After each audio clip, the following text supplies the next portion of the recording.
নতুন যাত্রা শুরু করলাম আবার। আজ 29শে অক্টোবর। এখন ঘড়িতে 11:30 মতো বেজেছে। আমরা মানেভঞ্জন থেকে নতুন যাত্রা শুরু করলাম। আমাদের গাড়িও রওনা দিয়ে দিয়েছে। আমরা মানেভঞ্জন ক্রস করছি এখন। মানেভঞ্জন থেকে এই বাঁ দিকের রাস্তা ধরে আমরা ওপর দিকে উঠব। ওপর দিকে মানে আমরা এখন সোজা এখান থেকে বেরিয়ে চিত্রে মনস্ট্রিতে নিয়ে যাবে বলেছে। তো রাস্তাটা পাহাড়ি রাস্তা, খুবই সরু, মানে একটা গাড়ি যায় তো আরেকটা গাড়িকে পাস দিতে একটু কষ্টই হচ্ছে।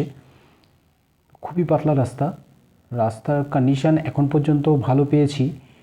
এরপরে তো পাইন গাছের ফরেস্টে ঢুকলাম। পাইন গাছের ফরেস্ট দিয়ে যেতে ভালোই লাগছিল।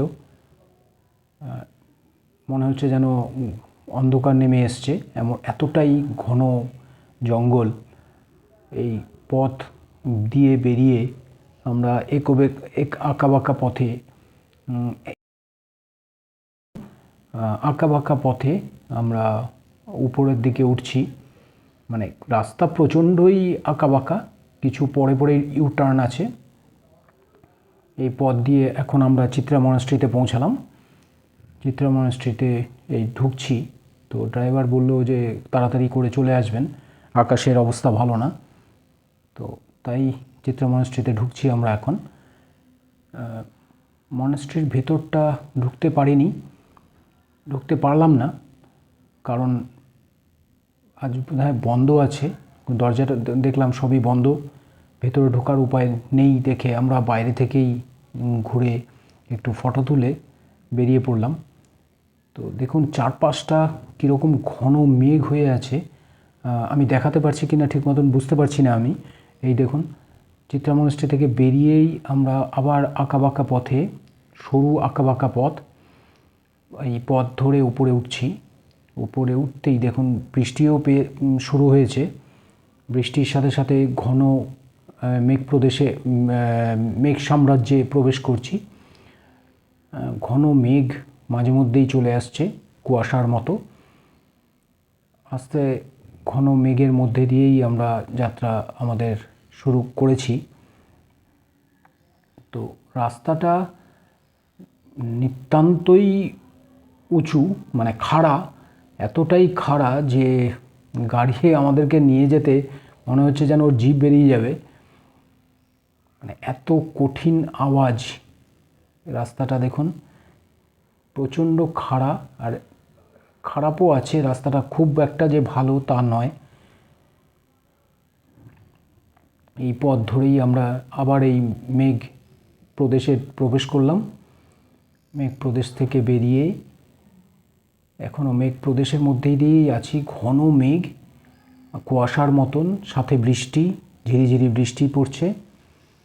এটা দিয়ে বেরিয়ে আমরা মানে যতটাই উপরে উঠছি ততই যেন ঘন মেঘের মধ্যে ঢুকে যাচ্ছি। সামনে একটা গভীর জঙ্গল আছে, সেই জঙ্গল পেরোবো এখন। জঙ্গল পেরিয়ে প্রবেশ করব।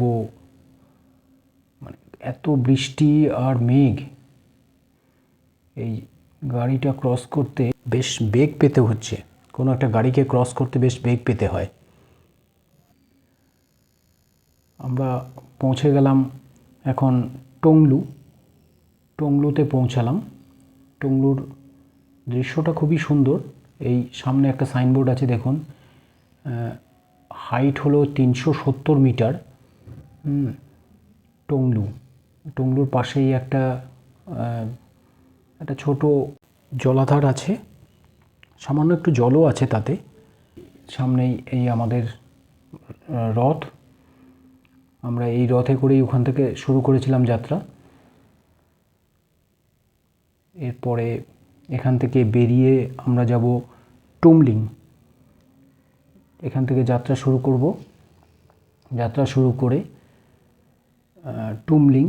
টুমলিং এখান থেকে পৌঁছলাম।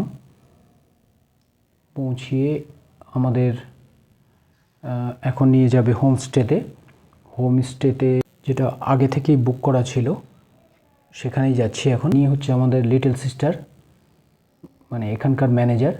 এই আমাদের রুমগুলো, এই যে সুন্দর কটেজগুলো তৈরি করেছে, দেখুন কি সুন্দর।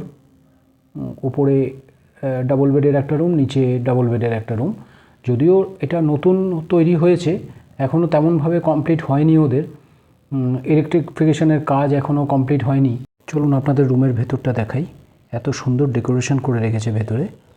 রুমের ভেতরটা ওয়েল ফার্নিশড, টোটালটাই কাঠ দিয়ে ডেকোরেশন করা।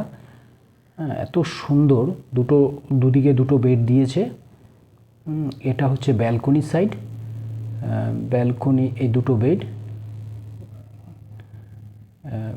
দুটো ভালো, মানে খুবই সুন্দর ডেকোরেশন করা। মানে ট্যুর পার্টনার, আমরা যেখানে যাই একসাথেই যাই।